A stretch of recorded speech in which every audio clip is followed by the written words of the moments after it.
Bonjour Judith Rao-Bardy, vous êtes avocate spécialisée en corporate et M&A. Pouvez-vous nous en dire plus sur votre parcours ? Bonjour à toutes et tous.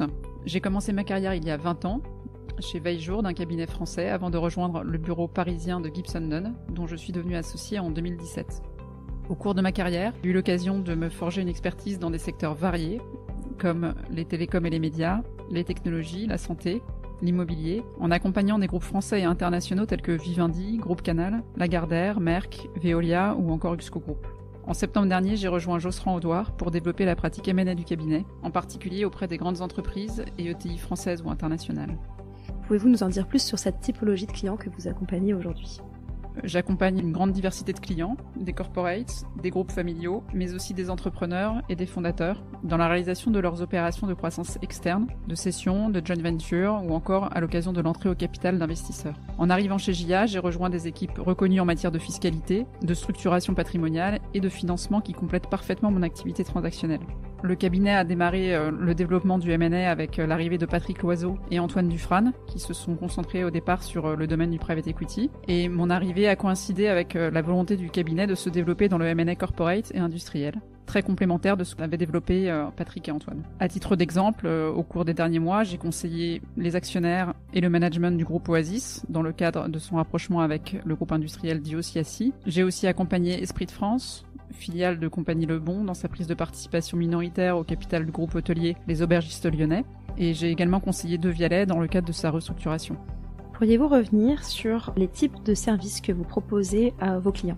En termes de typologie peut-être de clients d'abord, historiquement, et c'est l'ADN de JA, nous conseillons des fondateurs, des entrepreneurs et leurs groupes aux différents stades de leur développement. Et notre volonté aujourd'hui, c'est d'élargir notre base client, que ce soit à destination de groupes sous LBO qui envisagent des opérations de build-up, de groupes familiaux qui cherchent à se développer et à trouver de nouvelles sources de financement, ou encore de groupes corporate qui souhaitent réaliser des opérations de taille intermédiaire, que ce soit des opérations de gré à gré ou dans le cadre de processus compétitifs, de build-up, d'acquisition, de cession, de carve-out, de réorganisation ou de joint venture. Pourriez-vous revenir sur votre approche, la manière finalement dont vous accompagnez vos clients ?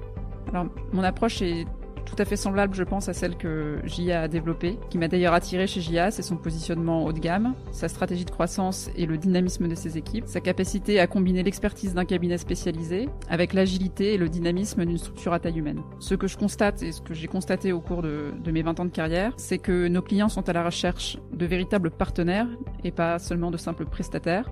Et donc, au-delà d'un accompagnement juridique et fiscal, nous devons leur apporter une vision stratégique. Nous travaillons en mode projet avec des équipes resserrées qui maîtrisent toutes les étapes des opérations sur lesquelles elles interviennent.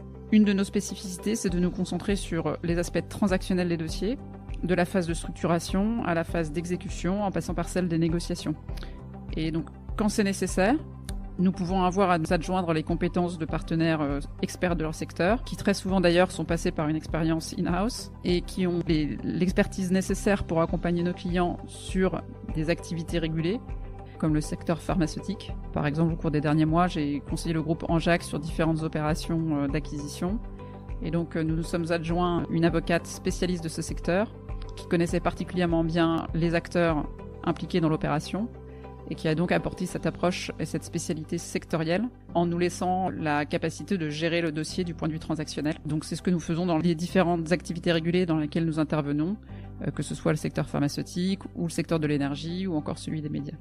Comment s'articule ce partenariat ? Comment est-ce que vous coordonnez ces partenaires experts ?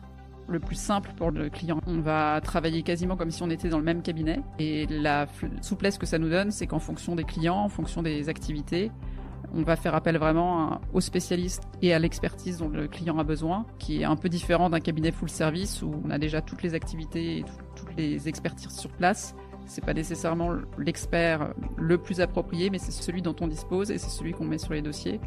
Donc l'approche par partenaire extérieur nous permet d'être très pertinent pour nos clients et vraiment centré sur l'efficacité sur un dossier donné pour un client donné.